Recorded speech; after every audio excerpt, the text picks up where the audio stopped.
ওমর ফারুক রাদিয়াল্লাহু তাআলা আনহুর একটা হাদিস শুনেন, এরপরে বুঝবেন সাহাবায়ে কেরাম সন্দেহ হইলেই কতটা চিন্তা যাইত।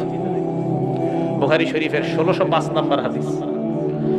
হযরত ওমর ফারুক রাদিয়াল্লাহু তাআলা কাবা শরীফের সামনে যখন তওয়াফ করে হজরে আসওয়াদের মধ্যে যখন হযরত ওমর চুমা দিলেন, পাথরের মধ্যে চুমা দেওয়ার পর হযরত ওমর পাথরকে লক্ষ্য করে বললেন, পাথর তুমি কিন্তু এমন কেউ না যে তোমারে আমি চুমা দিলাম বলে তোমার খুব দাম বাইরে গেছে, বিষয়টা এমন না। পাথরের কয়, পাথর তুমি শোনো, লা তাদুররু ওয়ালা তানফাউ, তুমি ক্ষতি করতেও পারো না, উপকার করতে পারো না। পাথর উপকার করতে পারে, ক্ষতি করতে পারে?